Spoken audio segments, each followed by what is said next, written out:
नमस्ते, जय जिनेन्द्र। तुम स्वस्थ रह सकते हो, इस हेल्थ श्रृंखला में आप सभी का स्वागत है। मैं डॉक्टर सुमिता जोगड़ आपको आज इसके बारे में जानकारी दूंगी।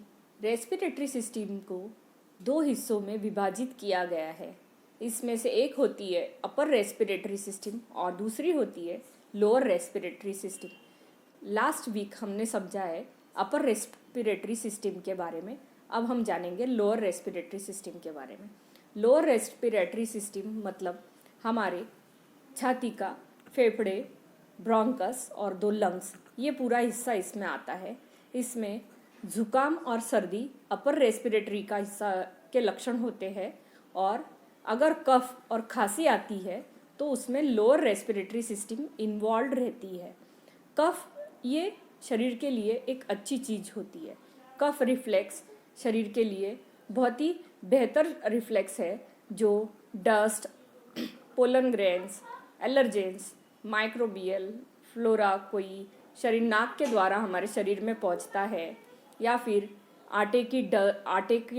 गेहूं के आटे की dust, pollen grains, hair dust, या फिर ऐसा कोई भी एलर्जन जब हमारे नाक के द्वारा फेफड़ों में जाता है तो हमारा शरीर कफ रिफ्लेक्स के द्वारा उसको बाहर निकालता है, और तब वो एलर्जेन 50 माइल्स पर आवर की स्पीड से बाहर निकलता है। ये कब होता है? जब हमारी इम्यूनिटी बहुत अच्छी होती है और रेस्पिरेटरी सिस्टम के अंदर के छोटी छोटी नलियाँ, श्वास नलियाँ, वो बहुत अच्छे से उनका पोषण है और उनकी रोग प्रतिकार शक्ति बहुत अच्छी होती है, तब ये कफ रिफ्लेक्स एक अच्छा काम करता है। पर ये बीमारियां बढ़ने लगती है तब ये कफ रिफ्लेक्स काम नहीं करता है, और ऐसी परिस्थितियां आ जाती है जिसमें हमारे सारे लक्षण हमारे बस के बाहर हो जाते हैं। तो सबसे पहले हम जानेंगे कि ऐसे 5 कंडीशंस कौन सी है जिसमें हमने सबसे पहले डॉक्टर को दिखाना चाहिए। जैसे अगर हमको कफ है और हमें हाई ग्रेड फीवर है, 102 डिग्री फ़ारेनहाइट से ज़्यादा अगर हमको बुखार है, चेस्ट पेन है, शॉर्टनेस ऑफ ब्रेथ है, ऑक्सीजन का सैचुरेशन 85 से नीचे जा रहा है, और साथ में अगर हमको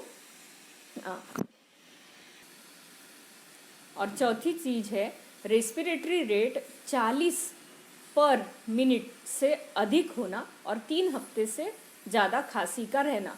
ये कंडीशंस है तो आपको डॉक्टर को दिखाना बेहद ज़रूरी है, जिसमें चेस्ट एक्सरे, स्पायरोमेट्री, घरेलू पिक फ्लो मीटर और पल्स ऑक्सीमीटर, इनके द्वारा हम ये चीज़ें असेस कर सकते हैं। अब ये जो कफ रिफ्लेक्स होता है, ये मतलब हमारे शरीर में बनने वाला कफ जो हमें रक्षण भी करता है और पोषण भी करता है। रक्षण इस तरीके से करता है कि हमारे फेफड़ों की श्वास नलिकाओं में एक म्यूकस की लेयर होती है, वो हमको न्यूट्रिशन देती है, हमारे लंग्स को न्यूट्रिशन देती है, और जब ऐसे कोई एलर्जन आ जाते हैं तो वो म्यूकस उन एलर्जन को एनगल्फ करके बाहर निकालने की कोशिश करता है, जो येलो कलर का हो सकता है या ग्रीन कलर का भी कफ निकले तो हमको समझना चाहिए कि ये कंडीशन अभी वर्स्ट होने जा रही है। अब हम देखेंगे कि इनके 5 मुख्य कारण जो आयुर्वेद बताता है वो क्या है। केवल रेस्पिरेटरी सिस्टम इन्वॉल्व होने से ही रेस्पिरेटरी सिस्टम की बीमारियां नहीं होती है, तो आयुर्वेद कुछ अन्य कारणों को भी बताता है, जिसमें सबसे पहला है कोल्ड वेदर या ठंड तापमान। एसी में अगर 26 डिग्री सेल्सियस से कम तापमान में हम रहते हैं तो वो हमको रेस्पिरेटरी सिस्टम की बीमारियां बढ़ाने में मददगार होता है, इसलिए वो टेम्परेचर हम मेंटेन करेंगे। या फिर ऑफिस में या कोल्ड वेदर में हमको ब्लेज़र पहनना है या अपने आप को ठंड से बचाना है। दूसरी चीज़ है जिसमें आता है बायोलॉजिकल क्लॉक। बायोलॉजिकल क्लॉक ये होता है कि जो हमारे शरीर में जिस समय हमें भूख लगती है, हमने उस समय खाना नहीं खाया, और जिस समय हमें भूख नहीं लगती है उस समय हम ज़बरदस्ती टाइम की कमी के कारण खाना खा लेते हैं, और तो इससे हमें बायोलॉजिकल क्लॉक डिस्टर्ब होता है और हमारी शरीर की इम्यूनिटी कम होती है। तो ये सबसे इम्पॉर्टेंट है कि हमने खाना खाने का समय फिक्स करना चाहिए। जैसे अगर आप जल्दी उठते हैं, कोल्ड वेदर में रहते हैं, तो आपने ब्रेकफास्ट हेवी करना चाहिए, लंच भी अच्छा करना चाहिए, और रात का जो डिनर होता है वो बहुत कम करना चाहिए। कोई भी 2 मील आपके हेवी होने चाहिए, और जिसके बाद में आपको सोना भी नहीं है। और थर्ड इम्पॉर्टेंट चीज़ है वो है इंडाइजेशन। इंडाइजेशन मतलब केवल भूख ना लगना, एसिडिटी, ये नहीं होता है। तो इसमें होता है कि कॉन्स्टिपेशन, या फिर हम सुबह 2 ग्लास पानी पी लेते हैं और फिर हमारा पेट साफ हो जाता है, वो भी इंडाइजेशन में ही इंक्लूड होता है। सभी प्रकार की एसिडिटियाँ और अधिक पानी पीने से भूख कम लगना, ये चीज़ें भी श्वास रोग को उत्पन्न करने में उतनी ही कारगर होती है जो क्रॉनिक रेस्पिरेटरी डिसीजेस, अस्थमा होती है, उनमें इन लोगों ने ये ध्यान रखना चाहिए। चौथी चीज़ है डस्ट पार्टिकल्स, एलर्जेन और स्मेल, न्यूज़पेपर की स्मेल, गेहूं के आटे की स्मेल, परफ्यूम्स की स्मेल और कोई भी तरीके के कीटाणु, ये जो हमारे फेफड़े में 1-2 बार जाते हैं तो फेफड़े उनको बाहर निकाल लेते हैं, पर वो अगर कंटिन्यूअस उनकी एंट्री रहती है तो वो शरीर उनको निकालना मुश्किल हो जाता है। हमारे लीवर में ऐसे डाइजेस्टिव एंजाइम्स होते हैं कि जो इन एलर्जेंस को निकालने में लंग्स को हेल्प करते हैं। तो इंडाइजेशन और डस्ट पार्टिकल्स के अलावा और एक चीज़ है कि जो इसमें कारगर साबित होती है। और आखिरी सबसे इम्पॉर्टेंट है जो स्ट्रेस फैक्टर से हमारी श्वास नलिकाएं सिकुड़ जाती है, कॉन्ट्रैक्ट हो जाती है, जिससे हमें सांस लेने में तकलीफ होती है। अब आते हैं हम घरेलू उपाय, इसकी तरफ आते हैं जो आयुर्वेद में बताए गए हैं।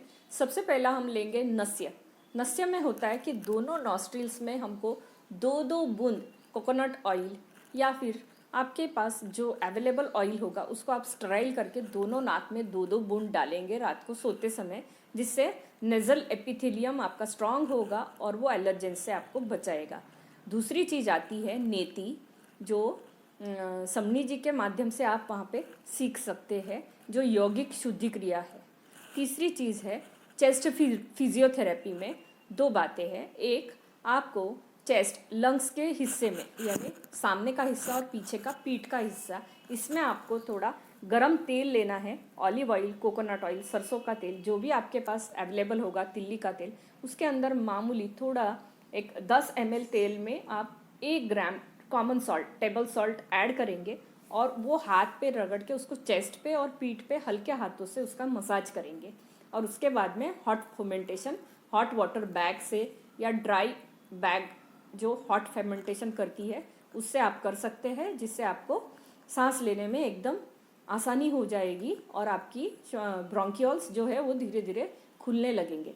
इसके बाद में आता है दूसरा चेस्ट फिजियोथेरेपी का उपाय, उसमें है वाइब्रेटर जो होता है कि जिसको आपको एक वाइब्रेट करने की मशीन होती है, जिसको आप पीठ के हिस्से में जहाँ लंग्स का हिस्सा आता है उस पर 5 से 6 मिनट तक के वाइब्रेट करेंगे और वाइब्रेट करने से वहाँ ब्लड सर्कुलेशन बढ़ता है और एलर्जेंस बाहर निकलने में आसानी होती है।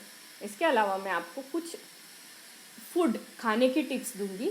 अगर आपको ड्राई कफ है तो आपको अलग चीज़ें खानी है, और अगर आपको वेट कफ है तो आपको अलग चीज़ें खानी है।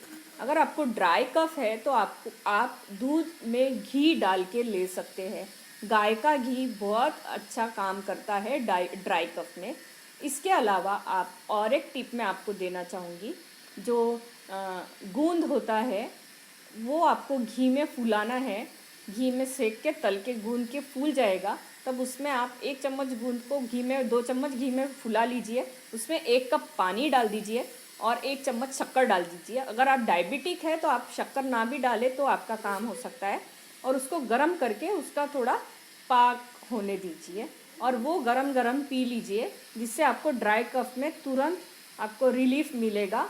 और साथ में तीसरी टिप ये है कि अगर आप हाइपरटेंसिव नहीं हैं, आपका बीपी ज़्यादा नहीं बढ़ता है, नॉर्मल रहता है, तो आप 1 ग्लास कुनकुने पानी में 1 चम्मच नमक डालेंगे, कॉमन सॉल्ट, और वो एक एक घूंट करके 1 घंटे तक वो पानी पिएंगे, जिससे आपका कफ पिघल करके या तो लैट्रिन के रास्ते से बाहर निकलेगा या तो मुंह के रास्ते से बाहर निकल जाएगा।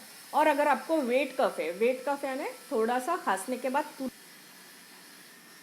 मतलब अगर आप खांस रहे हो और आपको तुरंत कफ बाहर निकल रहा है, एक्सपेक्टोरेशन अच्छी मात्रा में हो रहा है, तो भी ये आपके शरीर के लिए अच्छा नहीं होता है। तो वेट कफ में आपको क्या खाना चाहिए, तो आपको पॉपकॉर्न खाना चाहिए, मूढ़ी जो हल्के हल्दी और घी में सेक के लिए है वो खा सकते हैं आप पापड़ सेक के खा सकते हो, आप रोस्टेड चना खा सकते हो, पॉपकॉर्न खा सकते हो।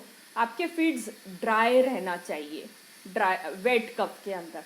ये 2 इम्पॉर्टेंट चीज़ों को आप अगर अच्छे से ध्यान में रख ले तो आपको तकलीफ़ नहीं होगी।